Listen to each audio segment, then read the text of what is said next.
Hello everybody, I am Jedi Jack Penguin and welcome back to another LEGO Harry Potter review. So today we're going to be looking at set number 76404, the LEGO Harry Potter Advent Calendar.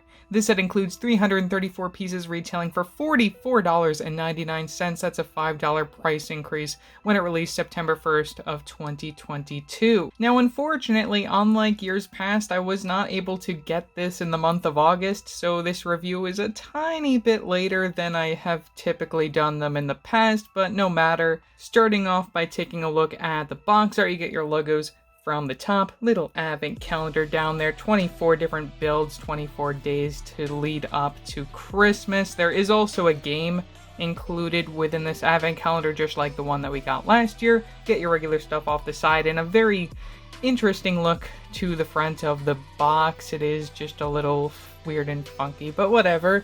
From the back, you get your typical look at the layout for the advent calendar, and as I said, there is a game included, which means there is a game die, or a dreidel in this case, which I think is really neat to see within a LEGO set. You get all 24 days spread out, which we'll take a closer look at in just a minute, and you also happen to get a small look at what else is included in this advent calendar. I might as well note right off the bat, of course, as this being a review, there will be spoilers as to the contents of this calendar, so if you aren't interested in seeing what is actually included in here, I recommend clicking off now.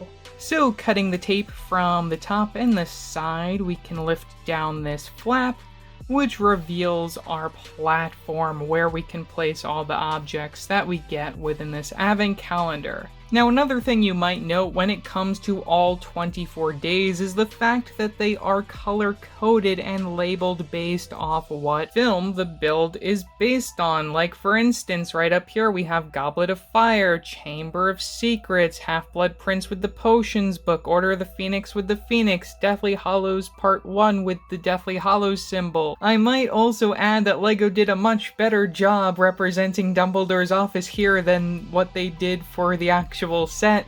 Hopefully one day we do happen to actually see a Dumbledore's office in this particular style with the rows of books and that very nice staircase and balcony area up at the top. I actually appreciate LEGO including the instructions to play the game, unlike they did last year. I'm going to scan the QR code, and whatever comes up from that I'm just going to plop on the screen now. Hopefully it finds something, but either way, you do happen to get the instructions in English and in various other languages across the bottom there, so they don't have to reproduce multiple copies of this box. And another thing that I might as well show here is that they include this cutting line right here. If you do want to just separate this from the rest of the box, if it does get annoying and isn't staying flat like you see here. To start off our look at this set, we might as well take a look at all 8 minifigures that are included. Yes, you heard that right, 8 minifigures are included in this set, one based off each of the Harry Potter movies. Starting off at year 1, we have Harry Potter, who is nothing special. This is the same exact one that we've gotten within the Chamber of Secrets set as of last year, so I mean, I guess it's a cheaper way to get this particular version. Only reason why it is exclusive to that set is because we have the open robe torso compared to the closed robe torso, which I think is a little bit more common. Needless to say, that torso print was introduced last year with the 20th anniversary wave. Get the printing from the front and the back with a little hoodie. Get the short legs to represent year 1 through 2. Wand for the accessory, same facial expression as we got back in 2018 with the smirk from the front. And you can turn that right around to see the scared look from the back, and also the same hairpiece that we've been getting for all these year 1 through 3 Harrys. Getting a little bit more exciting, from the Chamber of Secrets for the second time ever in LEGO form, we have Moaning Myrtle, who I think turned out alright. The only downside to this character is continuity, which, yeah, if you remember last year we saw Nearly Headless Nick in this glow-in-the-dark color. This does not really continue that pattern, and I'm okay with that because I wouldn't like to see Moaning Myrtle done in that style. I definitely prefer this, especially when it comes to continuity, to the 2018 version of Nearly Headless Nick that we got.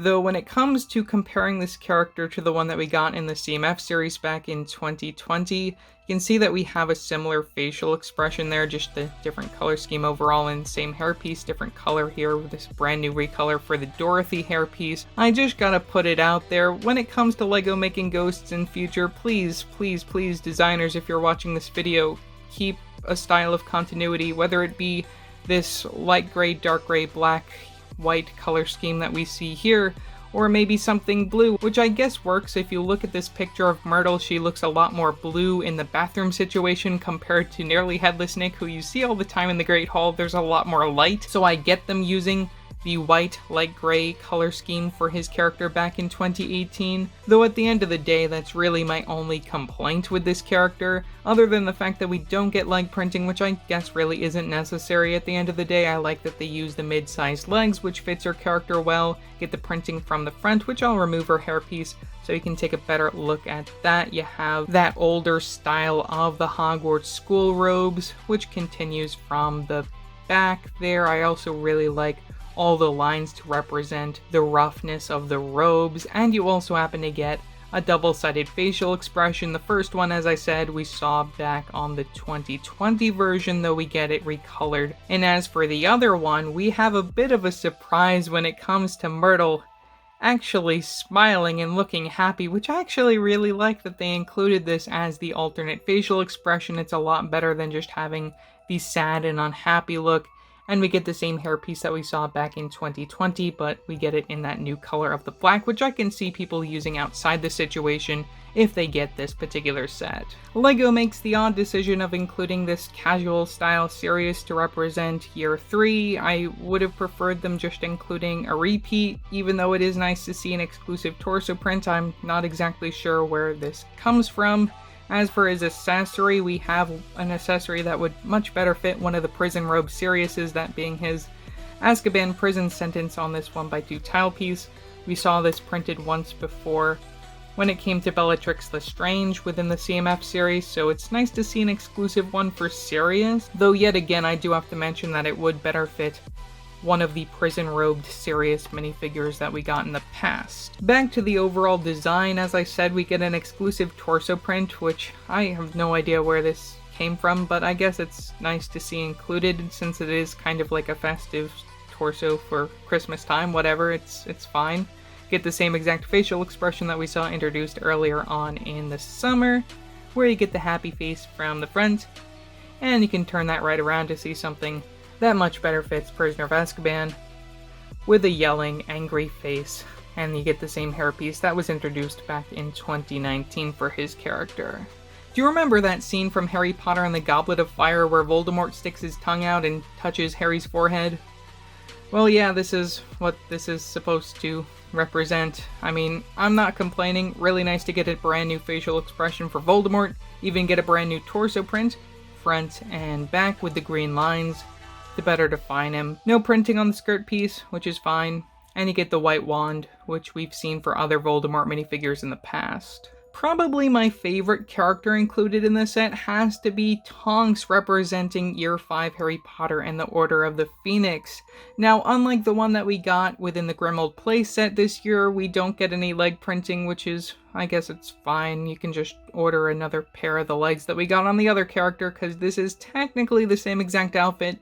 The only change is the fact that leather jacket is zipped open. We get the dark gray hands for some gloves, wand for the accessory, back printing with the little hoodie. And the other thing that makes this particular version exclusive, though you may not know it just looking at this facial expression, which happens to be the same one that we get within that 12 Grimmauld playset, is if you turn it around, you happen to get an alternate facial expression that is exclusive to this figure, with the duck face. Now, this originally leaked alongside the Voldemort head way back when, and I thought that it was fake, but here we are, we have both the duck and the pig nose for Tonks, which is really amazing that LEGO went all out with this character. You get that bright purple hair there, which is also exclusive to her character at the moment, and I have always wanted LEGO to make Tonks based off Year 5. I think that the one that they included in the Burrow way back when was just such a disappointment, and I'm really happy that they finally made up for it. From Harry Potter and the Half-Blood Prince, because his robe design doesn't really change too much throughout the films, we have Severus Snape, who is not exclusive, also coming within the Hogwarts Moments Potions class, as well as the Dumbledore's office from this summer. Now, this figure doesn't include any leg printing, unlike the one that we got back in 2018. You get the printing from the front and the back of the torso, those purple lines to define the torso, which, you know, again, really isn't necessary printing, but is nice to see LEGO go all out with. We get the same facial expression as we saw back in 2018, with the unhappy look from the front, and then the scowl from the other side, and we get the same hairpiece that we've been getting since about 2010 for Severus Snape. To be completely honest, I don't even know if this really counts as a character, but we happen to get Horace Slughorn in the form of a chair as one of the builds in this set, which is probably the only way that we would have been able to see this, unless they made Slughorn's house, which I don't see them doing anytime in the near future. We get the same exact facial expression and hairpiece that we got within the 2020 Astronomy Tower, or 2021, I don't remember when that came out. But anyways, only real disappointment to me about this build is the fact that your minifigures really can't sit on this. You only get like the one stud length. I wish that it would go an extra stud length so then you can actually sit on Horace Slughorn here, but oh, whatever. You get that color scheme that you'd typically see in a LEGO Friends set, and you get the jumper plate from the very top with the head, which you can actually spin right around to see the alternate facial expression, where you get an open mouth smile. And I really like getting that hairpiece, the Commissioner Gordon hairpiece, in that dark gray color. Too bad that they don't include side printing. Would have been nice to see that, but we've only ever gotten that within the Bricktober pack for this particular character. The only reason why I see them including Slughorn in the set is because they wanted to make up for not including a minifigure for the Deathly Hallows. We just get Hedwig to represent our one character, which I guess is fine and a nice tribute because she does end up dying. And this is the same one that we have been getting since 2018, not the open-winged one, which I think would have been nice to include here, though we've gotten that one quite a lot since it was introduced. Get the printing from the front, and it's just sitting upon that plate piece in that color to represent Harry Potter and the Deathly Hallows Part 1. Saving the best for last, at day 24 we got Neville Longbottom, which this is representing Harry Potter and the Deathly Hallows Part 2. It makes me hopeful that we're going to see a lot more Deathly Hallows sets in future. I know that we're going to be getting at least one within the winter wave come March 1st, 2023. Hopefully we'll see some more next year. We'll at least see one in terms of a direct-to-consumer, possibly, which we'll talk more about when we look at the builds over here. But looking at Neville's overall design, we get an exclusive torso print, which I think isn't as good as the one that we got back in 2011. If we just bring these two side by side, I think they put a lot more detail into the one that we got back in 2011, though I don't like that we got that off-color flesh tone on the 2011 version. At least this one doesn't print the flesh tone, so it makes it work just a tiny bit better, but then again, it's just, I wish that it was a lot more detailed than what you see from the front. It kind of looks like a Christmas sweater. I guess that might be what they were going for, considering this is an advent calendar. Get the printing from the back, which continues the pattern with the little hoodie. No leg printing, which isn't necessary. He's taller than Harry, which makes me really complain that all of these characters are from all over the place, though that is technically the point of this, and this being a board game, you get a little bit of representation from all of the films. I really love getting the Sword of Gryffindor in here yet again, even though it is annoying that it didn't stay exclusive to something. I mean, we're going to see this pop up quite a few more times, I expect, next year in 2023, with the dual molding for the red rubies, and that really nice sword mold. I love how that turned out. No doubt one of my favorite molds from the Harry Potter theme to date. We get the same exact facial expression that was also introduced within the Astronomy Tower set, one with the buck teeth from the front with the smirk, and the other side where Neville looks a little bit more confused, short haircut style, which works fine to represent this year 7 version.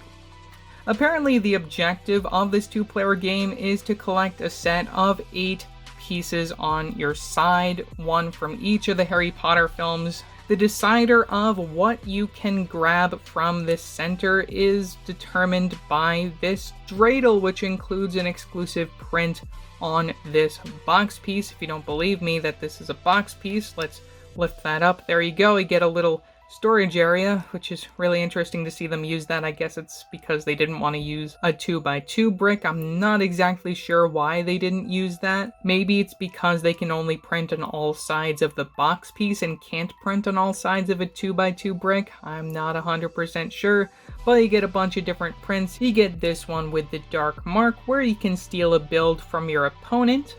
You have this one with a plus and a 2x4 brick where you can collect one of the builds from the center. You get this one with a minus, which means that you have to return one of your builds to the center. And we have yet another one with the plus sign, which you can grab one from the middle, so you just spin it. And then it lands, and then you can add one of these pieces to your side. Now, another thing to note when it comes to all of these different builds included is that they do actually follow somewhat of a pattern going from year 1, 2, 3, 4, and so on and so forth as you actually progress through opening all the doors. So I am going to be looking at these at a random order and not the order that we actually receive them in. So starting off with one of the more exciting ones, which, you know, we'll talk more about this in a later video when it comes to this particular vehicle, we have the night bus, which we might actually be seeing in some shape or form next year in 2023. Get excited for those of you who like to collect UCS style sets. But we get this little area to represent the sidewalk. We have the night bus where you use a lot of these 1x2 plates in translucent to represent the windows, and you get a little sidewalk light from the side. Pretty simple build. This is to represent the Prisoner of Azkaban. Probably one of my favorite inclusions in this set, which I bet you can't guess why because we get an exclusive print, is the Goblet of Fire, which we've seen many times within the LEGO Harry Potter theme. You get that blue flame, which unfortunately doesn't have the sparkle in it like we've seen in the past. I guess they spent too much on prints in this set. Pretty simple design overall. Get that exclusive print on that 1x2 tile with Harry Potter's name, that little piece of parchment that comes right out. And then Dumbledore stumbles into Harry and asks him calmly, "How did you put your name in the Goblet of Fire?" From the Half-Blood prints, we get this build of the Pensive, which uses this giant dome piece in white, which I really like getting. The only thing that I would have changed about this was this particular piece right here, the horseshoe piece. I wish it was one of those opalescent blue ones, like the ones that we saw within the Ministry of Magic, and even in that Dumbledore's office set that we got over the summer. That's really the only thing that I would change about this particular build, and maybe the color scheme. I don't think white really does it. I think they could have gone with maybe a light gray here. That would have worked a lot better. Speaking of the Ministry of Magic set, from the Order of the Phoenix, we have the Hall of Prophecies, which we did see a small section within the Ministry of Magic set that we got over this summer, but I do really hope that LEGO makes something maybe a little bit bigger or an expansion to that set that is based off the Order of the Phoenix. But we get a bunch of these studs in that translucent blue to represent the prophecies, and you just have like this archway there. We have some clever part usage for the Quidditch goals here. I really love their use of the stamp piece and then this particular piece with the clip connection for these rings. I really like how they were able to represent the goal posts with that.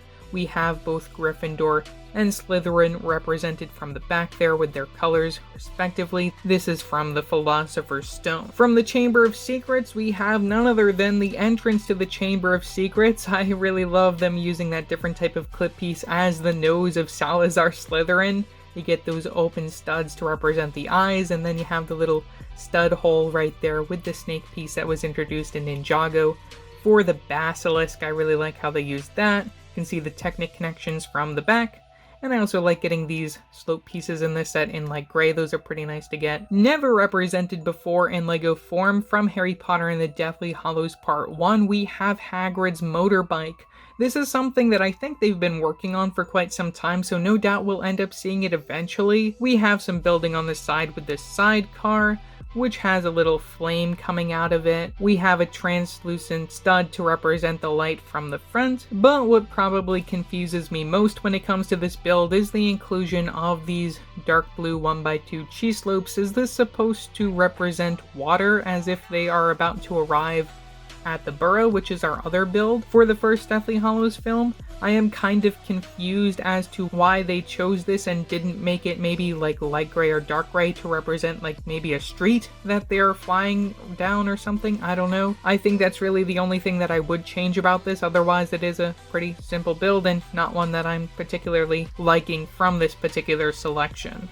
Because I just mentioned it, we might as well look at the burrow, which is weird, ugly, small, microscale build. You have some trees, you have the water again. I like how they use this green color for the grass down there. And I also really like how they use these shortened nougat bricks up here, and even these roof slope pieces in red. I think those work very well to represent the top of the burrow. Though again, this is really not something that is meant to be shown at this particular scale. For what LEGO did, I think it's fine, but you know, it just doesn't look right to me still. Another build that I really like from this selection is this piece of the Forbidden Forest, which represents a set that we got back in 2019, the Expecto Patronum. We have these little cloaked figures, these nanofigs, which I believe were introduced within the 2018 microscale Hogwarts Castle set. These are supposed to represent Dementors. You get the translucent stud to represent their flight, and you also have some trees over here, and the mix between the blue for the lake and then the green for the land. Likely a teaser to this year's direct-to-consumer set, we have the Hogwarts Express, which uses quite a lot of pieces just to give it a bit more extra detail. I actually really like how this turned out, and I also like that they made it in more of a stationary form compared to the microscale one that we got in the past from the Advent calendars. You also happen to get a little piece of the platform over here, which is a nice touch to add some extra detail to the smaller build. Another build that we've seen many times throughout LEGO Harry Potter is the Triwizard Cup, which this I think would have been nice to have seen a print on this particular piece, but I think this is a really interesting shaping for the build. I especially love seeing this piece down here being used, and also the upside down use of this glass cover-up piece, and also again just the clip piece connection and how they form the handles of the cup is really interesting, and something that I think makes this build stand out compared to a lot of the other versions of this particular build that we've seen in the past. First build of the Advent calendar, Ollivander's Shop. Really well done for the facade. I really like getting these cylinder pieces in the translucent color. Get the little sign from the top with this clip piece, and also the drainage pipes running from the side with these clip pieces, and these masonry bricks in that light gray color, which I expect a lot of people will really like to get in this set, even though it really isn't in an abundance. Fourth time ever in LEGO form, we have the Whomping Willow, which isn't as exciting as the one that we got in the microscale Hogwarts set. It is a really ugly build, though we also happen to get the Flying Fort Angula up here, which is also a slightly different build than the one that we actually got within the microscale Hogwarts Castle. We are missing that translucent piece that would be between the blue and the white there to represent the people in the car, but I guess this is a more simpler design of it, and we also get the skeet pieces to represent the wheels, which we'll also see on the Hogwarts Express, wherever that was. Slughorn we already looked at, but here's just a closer look all around here. Again, that Friends color scheme and that double-sided facial expression that was introduced back in 2020. Another set that's kind of a teaser for next year, though not really, is the interior of the Room of Requirement. This is representing year 5. I really like getting these pieces. You get that translucent blue to represent the interior, and I believe that's supposed to represent the fireplace in the back, and we also have the dummy that they cast spells on, which we also happen to have gotten within the 2020 set. The one that we'll be seeing next year will be based off the second part of Deathly Hallows, so it won't include any of this, though I really hope that LEGO doesn't skimp out when it comes to including stuff like the Vanishing Cabinet and so on and so forth. Now, I left this for last because this is yet another thing that I consider that we're gonna end up seeing again in the future, and this is just a Such a terrible tease, especially looking at what they did with the dragon here, which, just look at what they did to him. Oh my god, it's just so terrible, and the light gray, dark gray just does not work at all. I mean, they wanted to do something other than white, which you'll see for Gringotts down here, which doesn't look too great either, but I mean, it is what it is. At the end of the day, you can move the dragon and flap its wings right there. You get those stamp pieces, just so then you can adjust those as you see fit. Tail, and then the head for the dragon. I don't like this at one bit, but, you know, I guess this is, again, them trying to tease that they are working on Gringotts, and I do think that we will end up seeing it sometime next year in 2023. I will be doing a video sometime in the near future just talking predictions and also why I think this will actually be coming, and some other things that I've heard around when it comes to Harry Potter rumors in 2023.